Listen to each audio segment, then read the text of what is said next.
we have what we need if we share what we have. Any group of 4 or 5, if you go into a group and you ask people to list one of their key needs, you almost always find someone in the same group who can provide for that need, or someone has a family member or close friend who can provide it.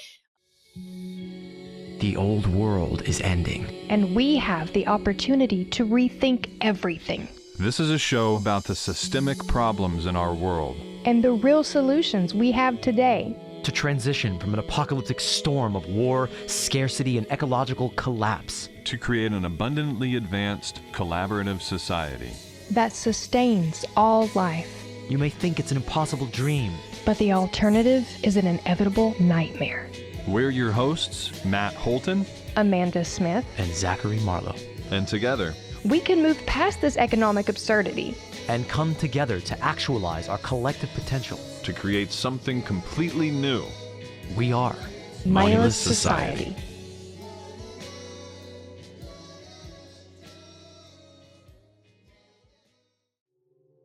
Mutual motherfucking aid. Actually, no, I can't say a curse word in the first 30 seconds or I'll be demonetized. We're demonetized anyway. Fuck it. Okay. Am I still going? Are we rolling? Fuck money. Okay. So there we go. Start with that. In a world where everything costs money and people like us come out and say we could live without money. People are always asking this question like, oh, how could we do that? How could we live without money? How could we do this? And how would we do this? And the answer is embarrassingly simple. Mutual aid. That's how people have done it for the majority of human existence. Even within money, it's really still how most things get done. And without it, the whole world would collapse. So that's the topic of today's episode. And I think we've got the best person that I know personally, and maybe one of the best people on the planet. Somebody I met on the last beautiful Odyssey in Ljubljana in Slovenia, in an amazing place on a crazy adventure. I met Stephanie Rearick, who is really one of the, if not the originator of the term mutual aid networks. Of course, mutual aid is a term that Peter Kropotkin, anarchist thinker, created, way back when. But the term mutual aid networks that's proliferates this sphere was popularized, or at least Stephanie's one of the cool kids who started using it first. So Stephanie, what does that mean, mutual aid? And what is a mutual aid network? Thank you. Mutual aid simply means what it sounds like. We support each other and help each other out. And our version of mutual aid networks is a way that we take mutual aid, plain and simple, helping each other out based on how families and intact communities and every living organism and every ecosystem and every planetary system, every natural system works via mutual aid and symbiosis of mutually beneficial relationships. And so what we do in our version of mutual aid networks is look at tried and true ways of doing that, of sharing and exchanging time and doing other forms of mutual credit like the ancient Sumerians did. And then also connecting that with more recent innovations in web technology, different understandings of communications, peer-to-peer workflows, cooperative stewardship and ownership. We just connect these things together and work on arranging them in a deliberate way so our economy flows in ways that benefit us and our families and our communities, our watersheds, our planet, our fellow living beings on this earth. So we're just taking models that have happened and we're tweaking them with some deliberateness. I think it's really important to realize the ways that our economy has evolved or devolved. Some ways that the dominant economy have evolved have just been through happenstance. Some have been through malice. And we're all actors in the economy, whether we feel like it or not. A lot of times we feel like the economy is something that's done to us, but we realize we are actors in shaping the economy, and we can act with more deliberateness and really learn and really have a values basis about creating an economy that serves us rather than the other way around. And a key reason that we chose to use the term mutual aid networks, besides the fact that it just describes what we're doing, because we are explicitly creating networks of people and practice, creating networks of real trust in a given community of place or of practice, and then creating networks of trust in between those networks, because we're exchanging with values basis, and we're exchanging in a fair way and built on all of our strengths and matching different strengths with different needs. But a reason we chose mutual aid network is we like the acronym MAN, because of the American phrase working for the man. We want to co-opt the economy. The way the dominant economy tends to co-opt cooperative efforts and sharing efforts, we're flipping that around, and we're going to co-opt the dominant economy, and we're going to create a situation where you're working for the man and doing everything that makes you a happy, healthy human and a happy, healthy community. So we're becoming the man. And that's a reason we wanted to adopt that and just play around with that and take over that. Oh, I gotta say, that really brings the phrase "stick it to the man" into perspective. Like, love that so much. And I also like that you pointed out that you all are, going all the way back in history and borrowing from the ancient Sumerians' way of life and marrying it with modern day technology and practices. That's so important to point out, because what I do run across so often when I talk about exchange, barter, gift economies, sharing, cooperatives, collaboration, all that jazz, people automatically go to a primitive place in their minds. They're like, oh, we don't want to digress, though. We don't want to go backwards. We don't want to be poor beggars that are trying to trade eggs for bread or something. But I think what we fail to realize so often is that that is not primitive in contrast to the way we live today, where we literally have enough resources to meet everyone's needs abundantly, but we hold it ransom behind a paywall and other barriers of access, and we call it civilized and advanced. Okay, that's primitive. That's primitive thinking, but we won't go down that rabbit hole right now. I don't have an aimed question for you yet, because I feel like a student today, as I often do on these podcasts. I unfortunately have not had time to learn a whole lot about the work that you have done and do, but I am so excited to do that today. So please continue, expound, tell us all the wonderful things that you have helped to create and realize. And from that, I hope to borrow and integrate it into my own work here in Berea, Kentucky, with Appalachian Community Meal, a mutual aid project, which we just celebrated the 1-year anniversary of yesterday. So this is such a cherry on top of the ice cream for me the day after, to get to speak with you, of all people.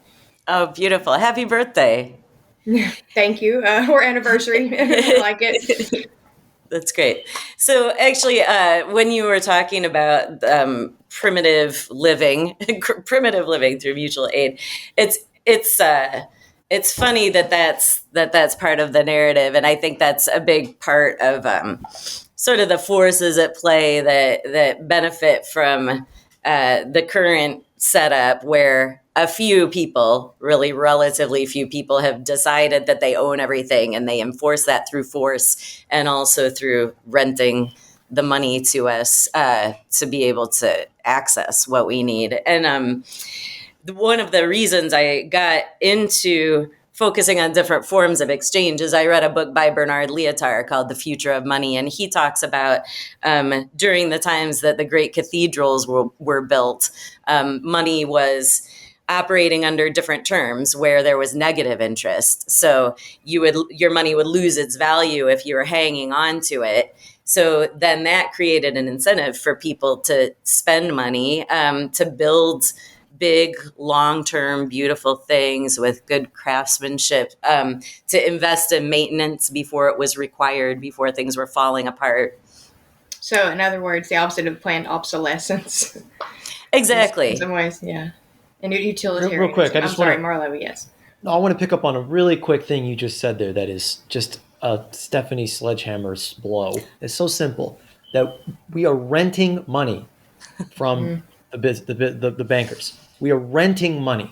We don't have it. It's credit that we are renting, that they create out of nothing, out of debt, out of loans. They don't even need the reserves in them to lend them out. The whole fractional reserve thing is a ghost. They are creating money with the push of a button, and we are renting it from them at interest, at a cost. So it's like, it's just a really expensive, stupid way of doing things.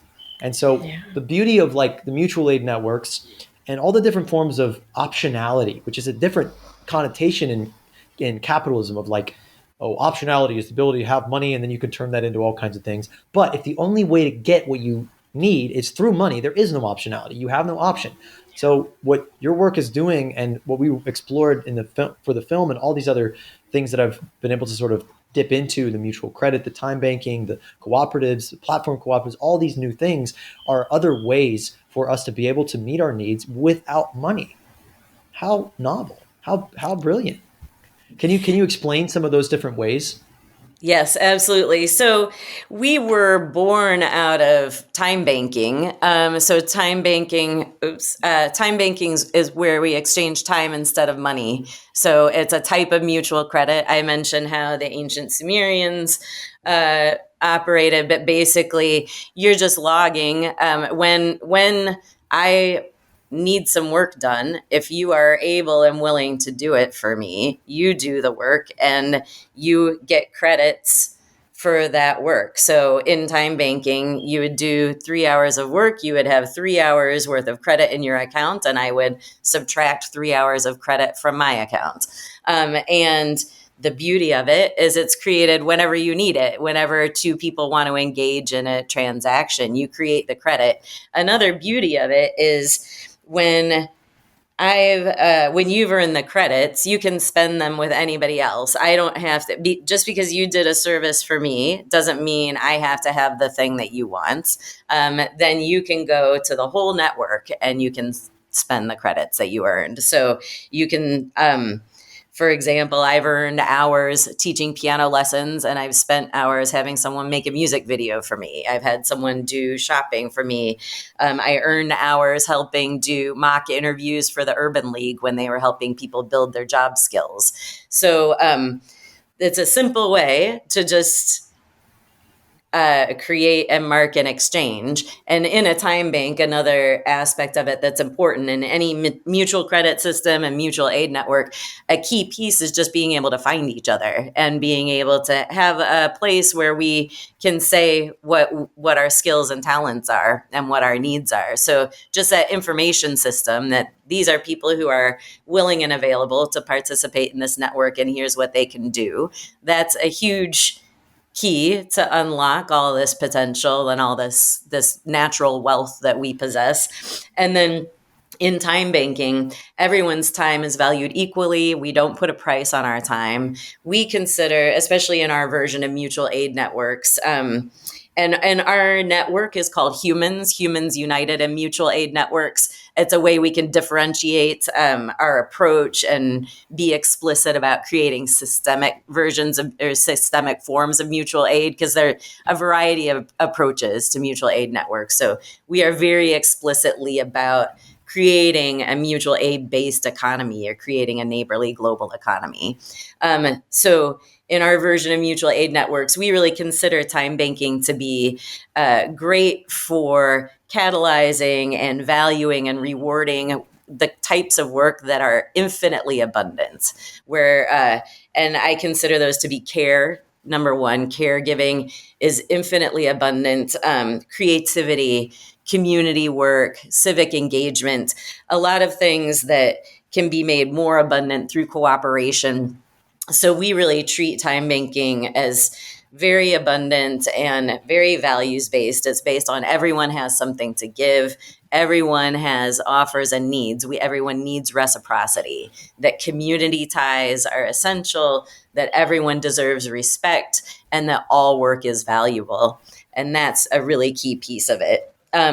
So if someone joins a time bank or starts time banking, becomes part of a mutual aid network, and they join right when they have broken their hip because they need help, we give them that help. They can spend the hours, as many hours of credit as they need to get the help they need, and they give back when they're able to give back. So it's a values basis where we are all voluntarily engaging in that network. So that's a key piece. And then we also really work on building the commons, really work on building our sharing muscle. And that can be something as simple as someone has a washer and dryer that they make available to the community. Here we grow shared gardens. We share the work, we share the produce, we share the land. And that's just among people who have underused yards and things like that and want to contribute into the gardens. And it can also be complicated things like maker spaces where you have intensive equipment and provide training to people and have rules under which people can access equipment and other kinds of infrastructure in a maker space. So there's the whole sharing piece and really creating our ability to create and steward commons together more. Oh, well, my gears are turning, and I'm trying to further understand what seems like another marrying of two otherwise separate elements of this movement. Because in my mind, admittedly, I had kind of seen transactional and reciprocal engagements as completely opposite black and white. But it sounds like you and what you're doing there is creating an incentive for people to form reciprocal relationships through the structure of this time banking, although it does have a transactional element to it. And immediately I'm like, oh no, that sounds like transactional relationships. That sounds like obligations. That sounds like someone's going to sign up and end up having to do something they may not have the capacity to or want to or whatnot. But I'm sure there's so much more to it that I don't know and understand yet. But do you mind to speak on just a little bit on that distinction between reciprocal and transactional and elaborate on how you are making this a success story by using the two simultaneously? Yes, and actually, and then we go farther toward the money side and the transactional side too, because we also pool money and share it via something that we call a common fund. We also are using other forms of mutual credit that can be used in businesses. So our aim is recognize where we are and what people need and work to build a bridge from here to where we want to go. So a big reason that we created this form of mutual aid networks is to fill in the pieces and so I was running a time bank when I read the book The Future of Money. I chose to start a time bank as the first step into this more integrated cooperative economy that I knew I wanted to work toward. And the reason I started with time banking is because I saw that as really filling a key piece and filling the biggest gap in economic life that we have, which is the complete devaluation of the core economy of care and creativity and community work. So time banking could lift that up and make it visible and help create a sort of value flow in that area. And one of the things that I was disturbed about is the transactional nature, and that the whole system, if you start a time bank, the whole system depends on this transactional nature.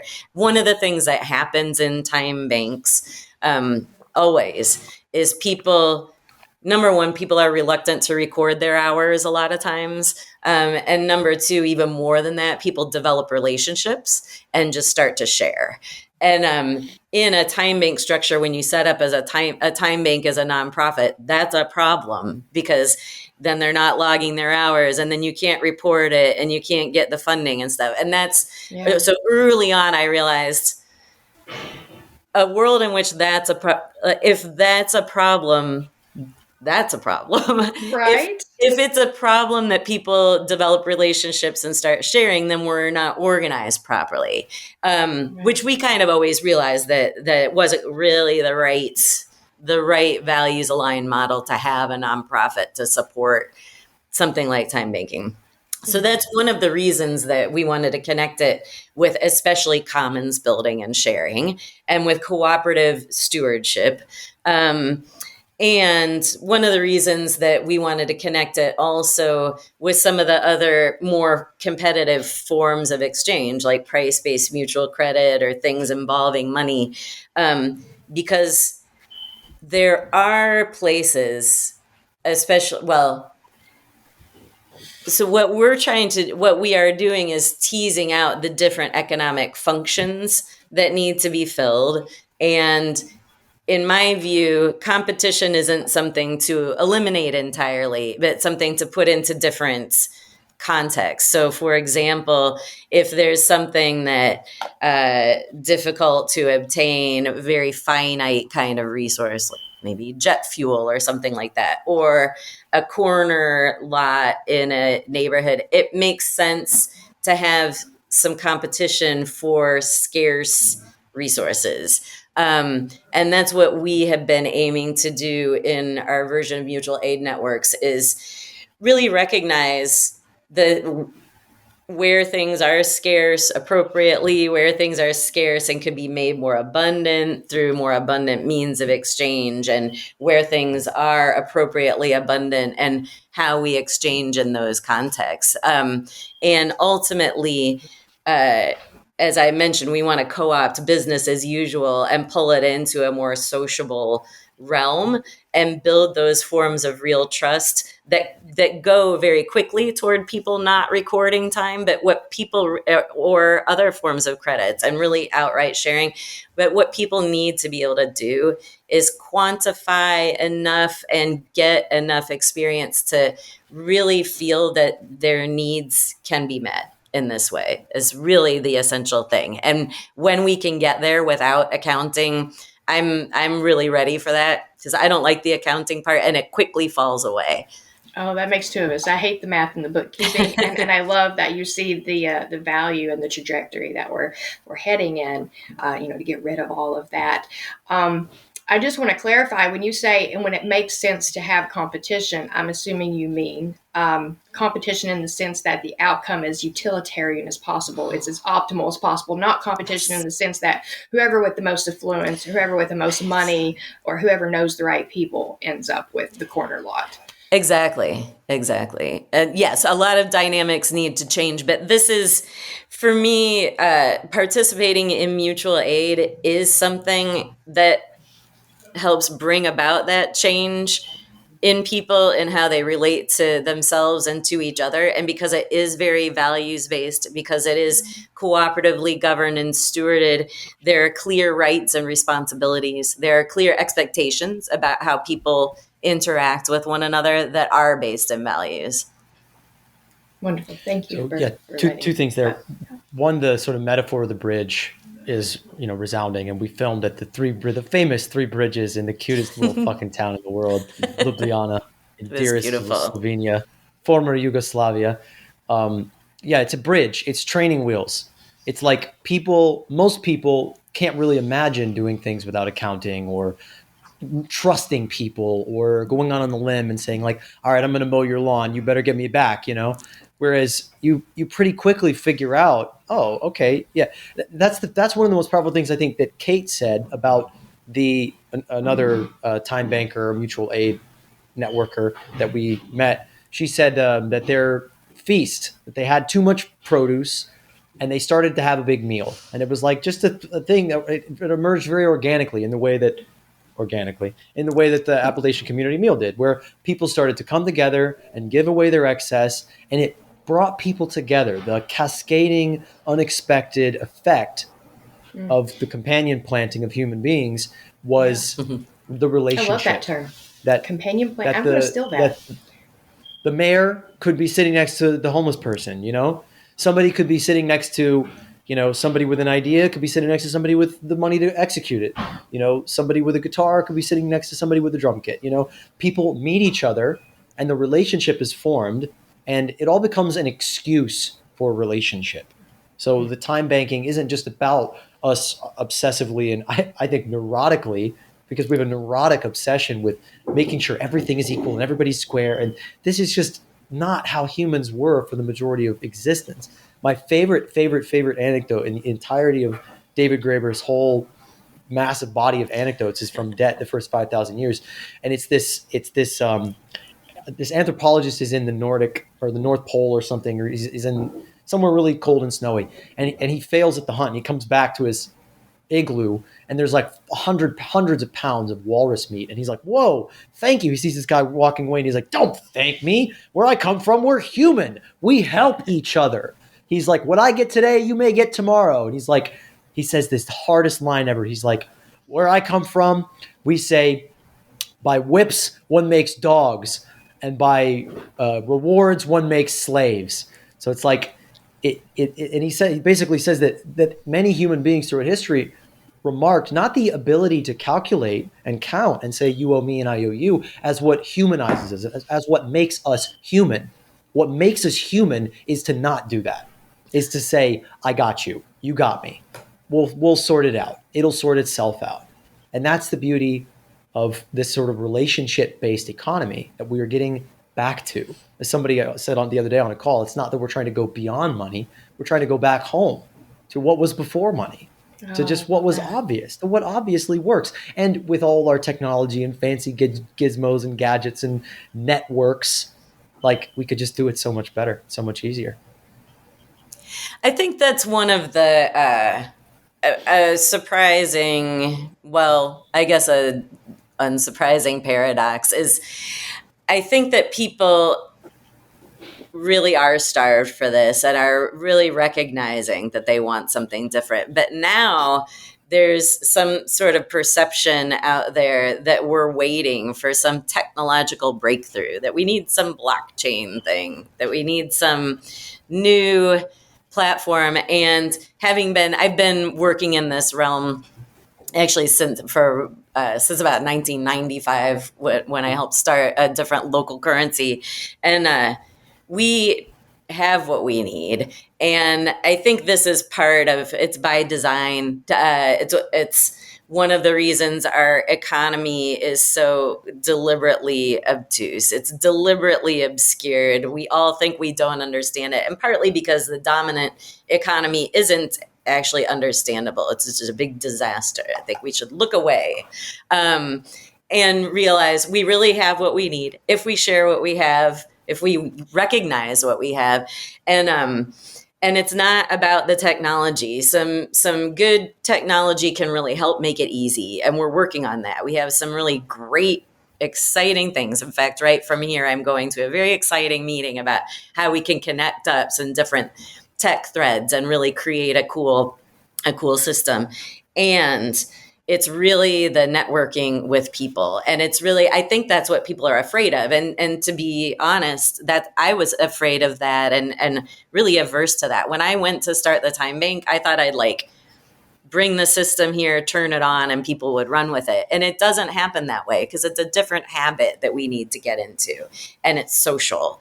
And I think people are afraid to talk to their neighbors and invite people to come together and start talking and doing stuff. But that is what's required. And so that's the Humans United and Mutual Aid Networks cooperative. We're really about holding each other's hand to do that stuff. So we provide an infrastructure. We are a co-op. We encourage you to join. You can be part of our marketplace and use all these forms of exchange in this global community. You can be a sister site or a partner, and we support you in whatever way you need. And we're in a network of mutual support. So you also support all of us and the other people in the network. And we just really help each other to build the skills to do this stuff and to provide the moral support and inspire each other and share knowledge and tools from our projects, share learning from our successes and from our failures. And then we also provide open source tech tools and help you use them. But really the key is people stepping a little bit more outside of their comfort zone and stepping a little bit more outside, and we help and we become part of each other's team to do that. And it's that simple and that complicated. And that's really all it is. We need to do things differently. Real quick. The comfort zone. What a horrible place. The comfort zone is the blast zone of the nuclear annihilation of just apathy ending the world, And it's not comfortable there. It's constant anxiety and stress. It's like being a hostage in your own life, to be I have to be in control of everything. I can't go out beyond, don't make eye contact, don't talk to that person. It's the discomfort zone. It's like I was doing ketamine therapy because went through a whole depressive spiral last year, and my practitioner in this office, I'm like in a chair getting dosed up. The first thing she said was like, "There's going to be a trip," and I'm like, "Lady, I know what that is." But yeah, she's like, she bumped me up because I was going to miss a week, and I just went into this crazy meditative state where like I disappeared and the room disappeared and there was no time or death, and the only thing in my brain was just like, there is only God, and I was like, oh shit. And I came back because one of the nurses was like adjusting my IV, and I like spoke to her as if I was the Buddha or something. Like everything was so clear and precise. It was crazy. And I was like, have you ever done this drug? And she was like, no, I'm scared. I was like, what are you afraid of? And she said, I'm afraid of losing control. And it was like, it just came out of me. It was like, if you're perpetually afraid of losing control, and we accept and we know we're never in control of this chaotic universe, you guarantee that you are never comfortable because you will never be in control. And the next week, like the doctor is like, I don't know what you said to her, but she started doing ketamine. All right. That's awesome. That's awesome. And a wonderful realization to have. I had that through painful experiences and deep meditation myself, but without the drugs. But I'm glad you shared that because it's something that we all have to come to terms with. And then the next step, I think, is being okay with our vulnerability, accepting that we are vulnerable and we aren't in control per se of so many things, but we have agency over our own lives more than we know. And so I'm going to try and make a stab at tying that in to a couple of things that you said there, Stephanie. To me, they sound like two sides of the same coin, an issue in which, like you said, people are waiting on the advent of a new technology, yet another thing, something that's going to be like a savior come in and make everything right and set everything straight and just make the world this utopia that we all want it to be. And then you also touched on how it can be hard to get people outside of their comfort zone, get them to go outside of their box, their tangible box, their house, their cubicle or whatever, and actually form connections and meet other people. I won't spend a lot of time talking about Appalachian Community Meal. We're here to talk about you, but in my lived experience with my first stab at organizing people, that was the thing that I recognized the most. Two things, kind of like with Money in Society, we get a lot of inquiries. Well, where is it? I want to move in today. We get a lot of this, like, I want to call it cognitive dissonance, where people just assume that it's an oasis already built and ready to move in, and they like not to criticize these people per se and say like none of them are willing to put in the labor, but there's something broke up there. And I've been a bit guilty of it too, where it's like, oh, I heard about this eco village or something. I just want to move in, and I like skip all the steps to actually creating it. It's like we forget that we have to create the world we want to live in because of the programming and indoctrination that tells us there is a hierarchy that's responsible for that.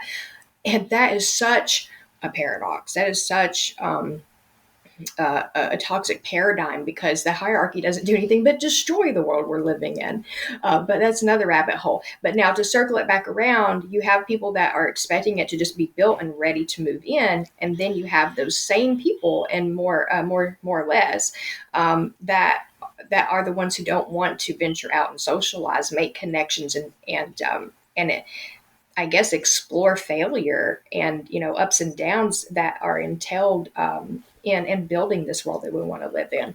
People are very commonly like set back by the notion that they'll have to put in labor, and it doesn't come with a guaranteed result. I think that's probably also a reason why we are experiencing such a white knuckle clinging to the world that we live in right now. Transactions have guaranteed results, but we're not seeing the transaction for what it actually is. It falls grossly short of actually meeting our need, the transactional nature of our economy, whereas reciprocal based economy would abundantly meet our needs. Marlo, did you want to jump in? Yeah, I was actually going to say we're at about halfway point today. It's going to be a little bit of a short episode, but this is going to be the first of multiple episodes, I'm sure. I think actually it would be really cool if, Amanda, you did describe in an overview your project, and Stephanie can give her input on how to set up a time bank or how to set up a mutual credit system or how to actually do this. I think by now anyone wants this, but now we've set it up perfectly for where the rubber hits the road. How do you do it? Right on, right on. And I'm okay with that if you are, Stephanie. We don't want to put you on the spot. But I would be so honored to get your critique and input. So about a year ago, with some funding from a very nice guy named Hank, who represents the Humanist Mutual Aid Network, they typically fund projects all over the world, but then had an interest in the Appalachians. So he reached out to me from Northern California, and he said, what can you do with a little money over there? We would like to help what we can. And I had already noticed that we have a big food scarcity problem around here. It's pretty bad. Like most rural areas, and especially in Appalachians, we have a couple of churches that try to help, and we have one little food bank. And they do a phenomenal job with the resources that they have, don't get me wrong. And also typical of these small rural, these rural areas in the Appalachian Mountains, you have to go to a place that is religiously affiliated, or you have to be a part of some faction. You have to, be wearing or giving off some kind of signal, like who you voted for, or just what economy you support, and all this jazz. So we wanted to create a no barrier access to one of our most common ground needs, that being food. And then from there, start building a mutual aid network, hyper-local, so that the people in this town and in this county can start getting their needs met. And through that, as I think you touched on a little earlier, experience what it is to realize your own agency and your own power, and what it is to exercise that, and in collaboration with your neighbors, with other people that live around you. And so all of that dials down into encouraging people to practice community and collaboration through the lens of mutual aid.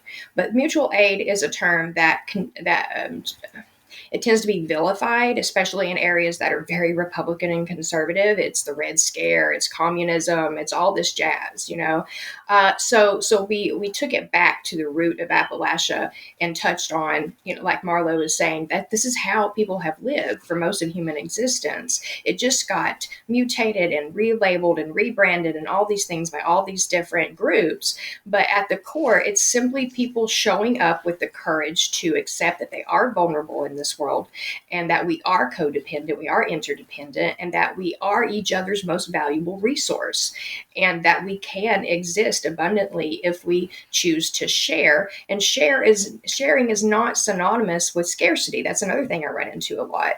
But I'll wrap it all up to say, a year later, what we've managed to do so far is serve upwards of 1,000 plates of food, by serving free meals from month to month. And on top of that, we've evolved into a pop-up resource hub, because we also, as we began our journey and went along, noticed that there are some groups and organizations spread about the county and much wider. They're all very fractured and some of them obscured. And so few people tended to know about these resources when we encounter people in need. So I started inviting them, because my job in the whole thing is to be like a networker and like the program director or whatever. So I would start inviting these people to our dinners, and then everyone else got involved networking, everyone else in our core volunteer group, inviting organizations and resources in. And now we essentially have this pop-up resource hub every single month at our dinner. So when you come and you access this barrier-free hot meal that was prepared for you by volunteers, by your neighbors in your own community, you also have access to support from the tenant union. We're working on support from labor organizing. We also have the library with all of their myriad of resources. We have the health department. We have harm reduction. We have like 12 different things that are available to folks that otherwise they may have never found out was around, that they could access, or that they didn't know was a thing, like they didn't know that they could go get free Plan B if they needed it. So that's where we're at right now. And then our projection for the coming year, as naive and optimistic as it sounds, is to try and find a brick and mortar place to operate out of, so that we don't have to be at the mercy of landlords and neighboring businesses who don't want us around because we have homeless people coming up to our door to get fed or to get help or whatever, So yeah, and there's a lot more I could say about it, and I'll also throw in there that some of our all of our practices have been very emergent since all of us, including myself, this was our first attempt to organize on the ground. And it's a whole different world from organizing virtually, which is something I've been doing for a few years with people like Marlo here. But I have to say, knock on wood, it's went really well so far. We've been able to not only feed all these people, we're also instilling a legacy of sorts. We're leaving a very big imprint as ACM on our small town. We have been installing dry pantries street side, which is something our town had not ever experienced or seen before. Well, not seen before, but hadn't practiced before. People are absolutely eating it up, pun intended. And neighboring counties all the way out to West Virginia are asking for them as well. It's made a wonderfully positive impact. So we've got that going for us. And so, and we got skill shares set up for the future. Like we're trying to do a systemic approach also, obviously, encourage people to share their washer and dryers. And one thing, and I'll shut up now.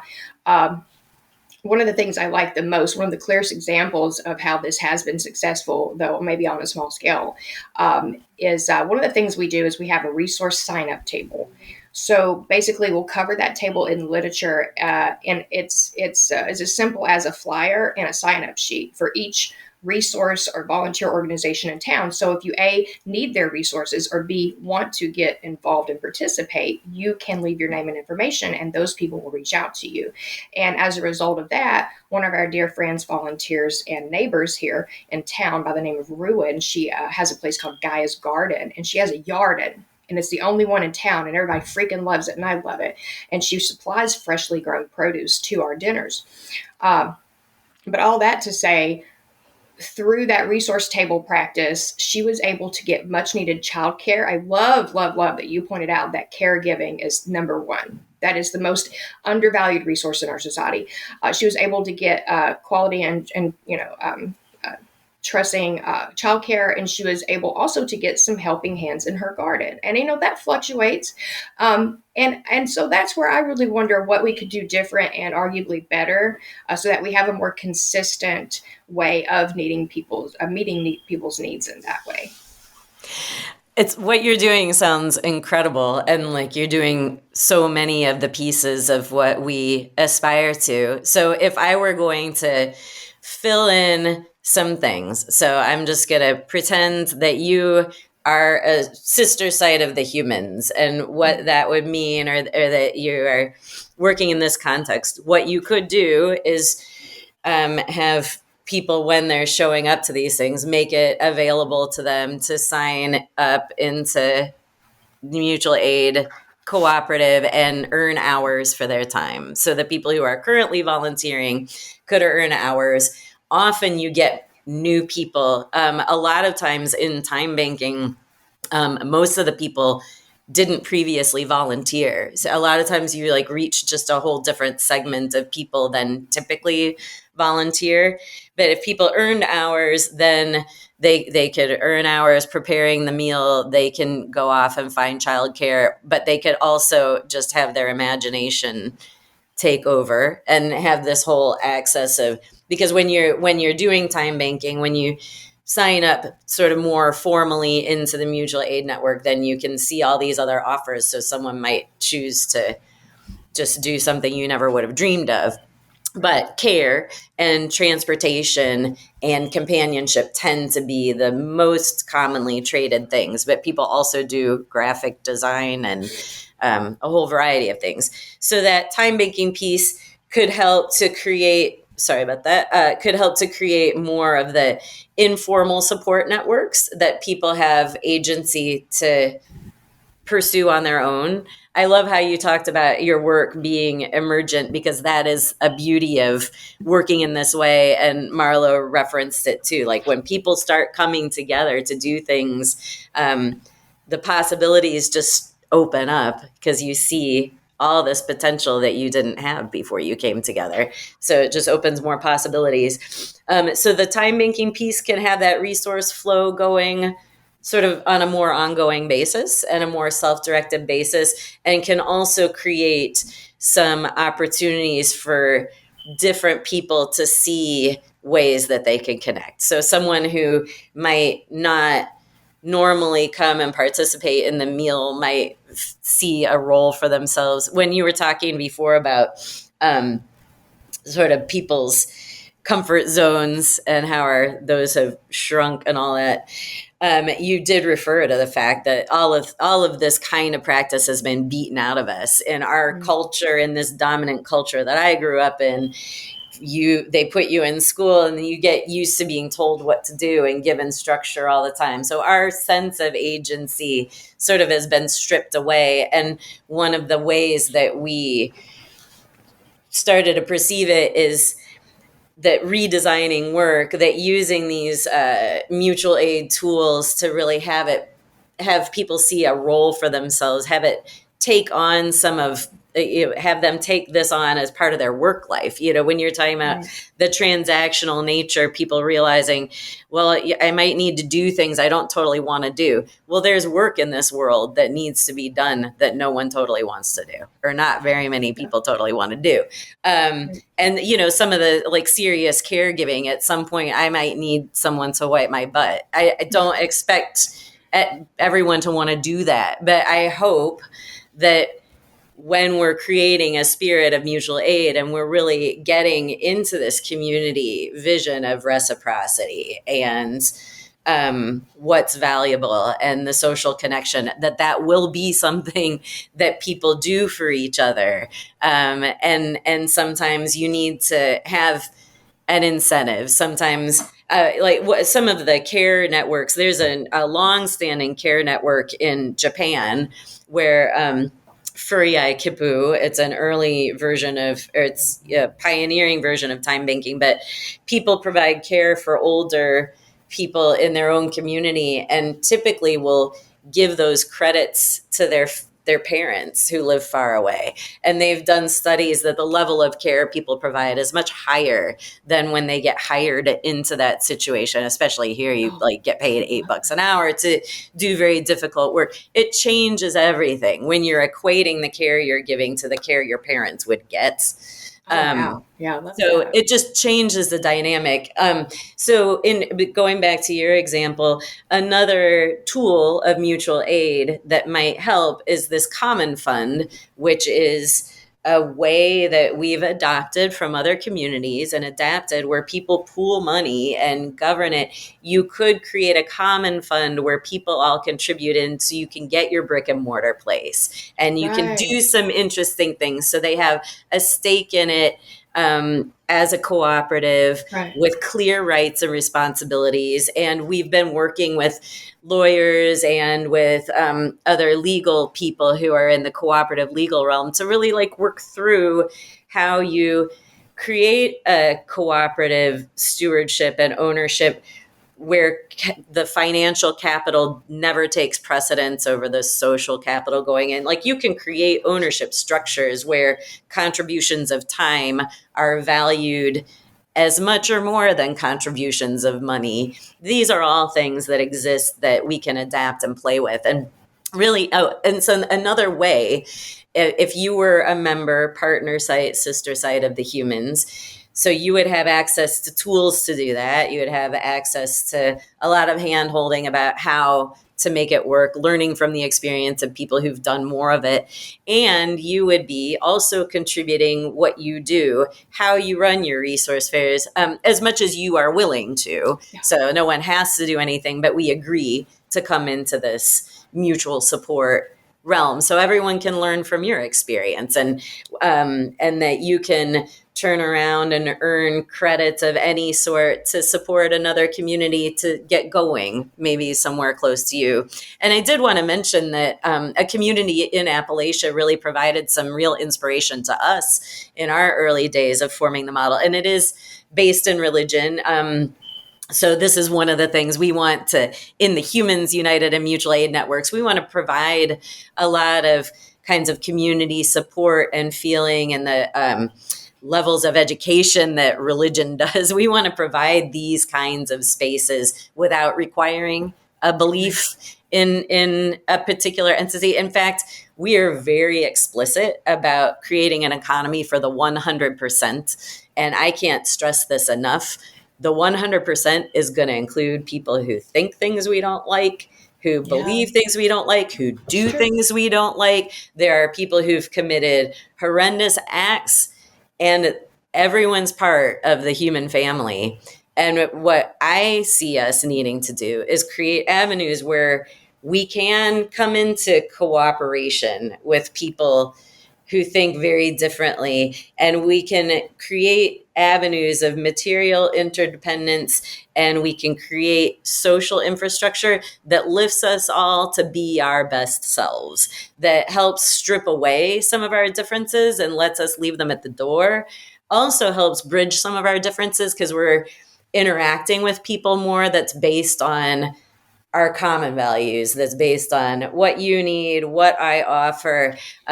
In my world with time banking, that was it's one reason that I'm so committed to time banking as a key piece of this. Is my experience with time banking is coming into that network of exchanging as equals changed everything about how I saw myself, my community, other people. And it really can connect people who wouldn't normally connect. And it really has helped people to see their commonness and drop some of what they thought were intractable differences.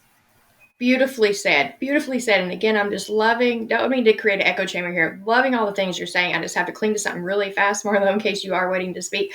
I just want to say this really quick. You pointed out the fact that we have to find common ground, essentially, is what you're pointing out, with even the people that we couldn't breathe the same air with. You know, like we perceive we just could not be in the same room with, like if they created some heinous, or if they done some heinous act, or if they are a Republican or something like that. Like, we don't want to help them. We don't want to be a part of that. We don't want them in our room. And you do have to be careful so that you don't, you basically have to practice harm reduction to some degree when you are trying to create all inclusive safe spaces. You do.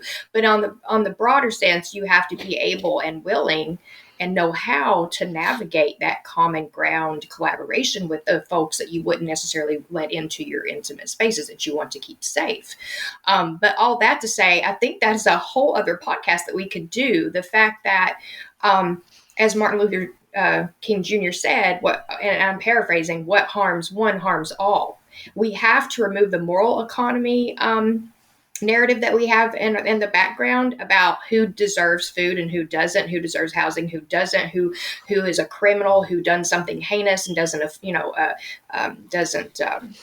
deserve to have these basic needs met. We have to remove that from the narrative in the conversation, and especially our action, if we're all ever going to, like, the goal is to meet everyone's needs so that the people who do, quote unquote, deserve it are taken care of. And then we can deal with that other stuff aside from all of that. We can deal with those other people aside from, getting everyone's needs met, if that makes any sense.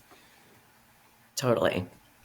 And one of the ways that we have applied mutual aid in my practice is in the community justice realm, actually. So we have a lot of experience working with people who have criminal charges, working with people who are on the other side too, who are in policing, who are in running the jail. We are about bringing all the parties together and figuring out how to solve the problem. And whatever side of the equation people are on, people all know that, or people all say they realize we have an incarceration problem. So even, people in policing, people running the jail, they know that too many people are being imprisoned, and we can find some common ground where we provide the community side.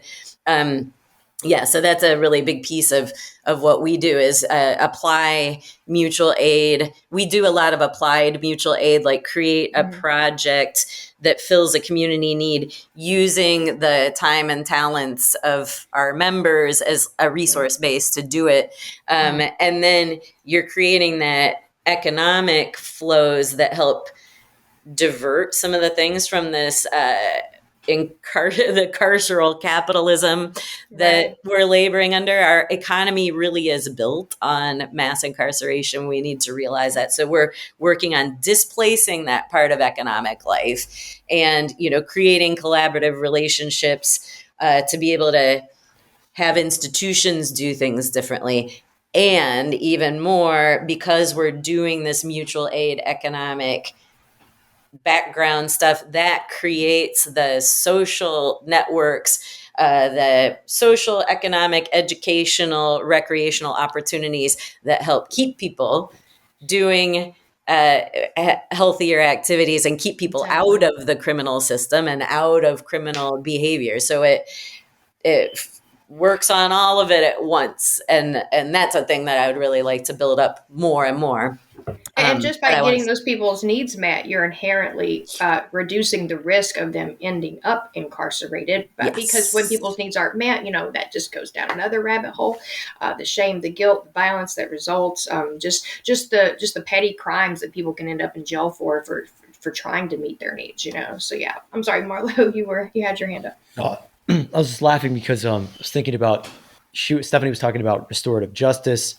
And this kind of phrase of restorative design hit me, of like not just going into like the individual level of like, for example, a permaculture program that took people coming out of prison and let them work in permaculture farms and ended the recidivism rate, the rate of them going back and doing crimes, just ended it, like 80% gone. Or like James Gilligan said, giving people an education ended 100% of the prisoners they gave an education to did not go back to crime. So it's like taking that idea of restoring, of justice through restoration, not through punishment, and applying it to design, into going beyond the pop-up resource hub into a vision we've been sort of talking about in our chats and, zooming about, getting zoomies about, dreaming about the better world we know is possible, about creating a resource centers in every community that is a relational hub to channel all of these energies of volunteer work, of working with the city or the state to say, give us all your prisoners, and we'll give them a beautiful environment to stay in, to live in, like give them good work to do. They'll be working, trust us, they'll be working. But the work is like, go play guitar for an hour, go work in the garden, go cook up some potatoes, It's like we can, bring people from all aspects of society, whether they're homeless, whether they're addicts. We can say, what are the needs of the community? What are the things that this community, regardless of their political affiliation, recognizes are a problem?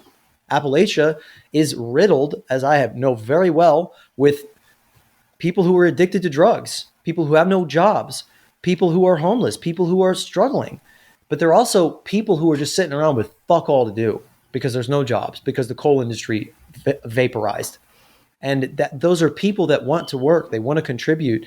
And if we could tweak the incentives and create structures and training wheels and bridges for them to jump in to say, hey, you could earn credit, or you could turn into somebody working on your car if you go out there and put in some fence posts.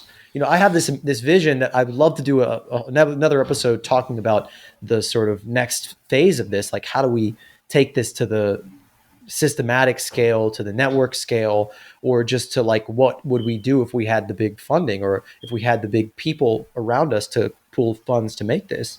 And it's like creating these networks and systems where we're actually creating incentives through a credit system that is like a digital system that creates a digital passport and identity, and to gain trust as the real currency underneath the system that allows you to sort of be facilitated by the algorithms to connect you with the people that have the things that you're looking for.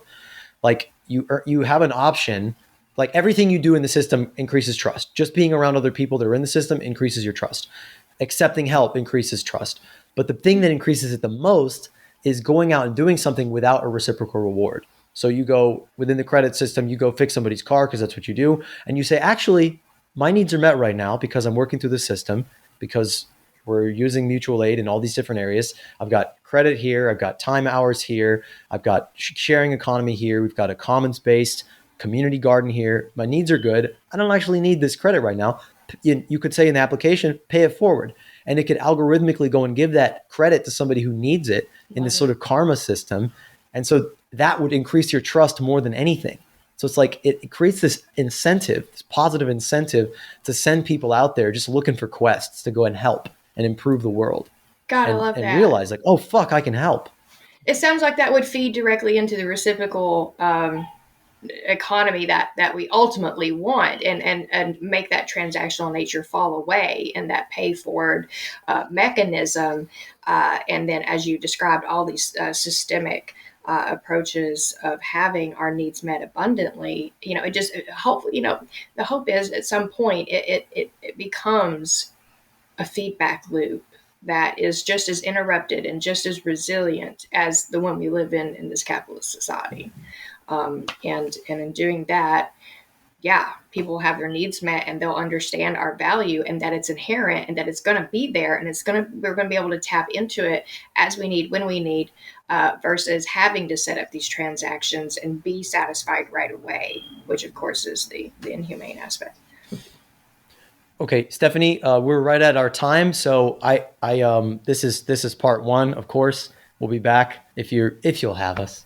Please come back. We have I would love to. the top of this. You just logged 1 hour in the Moneyless Society Mutual Aid Network. Right. Excellent. And you can redeem it as you choose. But yeah, why don't you bring us home? Give us some inspiration. Give us a rousing message for the troops. You are like a human, just beacon of fire. I love your speech. I love what you're doing. Thanks. You're so inspirational to me. Give us the goods. Lovely. Get us on out of here. Inspire people to go out there and do it. Well, when you were talking about when you just described your vision just now, and when you were talking, Amanda, about your project, what we need is experimenters. Really, this is a network of networks. And Marlo, what you just described would be awesome to have a group of people practice with that. What we're looking to do right now is raise the dollar kind of money, the boring old kind of money. We want to raise enough so a group of people can have a basic livelihood backstop for a core group of members to build their network how they want to, and show how they can display. They'll have that money to be their income if they need it, but they'll show ways that they can displace more and more of it so it can get invested into the future or take it farther. We just need experimenters right now. We need to get some money put into some of the experiments and to put into some of the software development. And more than that, we need to practice with mutual credit, mutual aid, time banking. We have what we need if we share what we have. Any group of 4 or 5, if you go into a group and you ask people to list one of their key needs, you almost always find someone in the same group who can provide for that need, or someone has a family member or close friend who can provide it. A lot of what is needed is already here. So we just need to do it. And then I will just invite people to join in with humans at mutualaidnetwork.org. We have a solidarity summit every quarter to learn from each other, meet each other. Next one's December 16th and 17th. And we'd really welcome you to come and share about your work and connect with more other people. And it's beyond time. We can remember what it means to be human and start acting on it. So join the human family. That's my. Thank you for the invite. And I'm sure I speak for all of us at VOSO and ACM when I say we'll be there.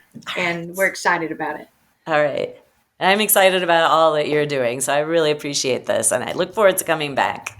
Likewise. Thank you for spending time with us this morning and enlightening us on this journey that we're sharing. Do you want to do something about all the issues we talk about here on our show? Do you want to learn more, get involved, and help us help others break out of the cycle? Step 1 is to join the growing community of rebels and kind hearts sharing their knowledge and passion. Follow Moneyless Society on our social media pages and spread the message to people who need it. When you're ready, you can get involved by reaching out and becoming a Moneyless Society volunteer. We need every skill imaginable, large or small, if we're going to resist the powers destroying our planet. And even if you don't have time to volunteer, you can help us build the dream with donations of any size. We create all of this community and content because it is our passion, but we need resources to get it done. Monthly Patreon donors receive cool perks like early access to future episodes, and visitors to our website, moneylesssociety.com, can buy MOSO shirts and other merchandise that help spread awareness. We're glad you're here, and we hope that you'll keep learning and growing with us. The goal may seem far away, but we can get there together.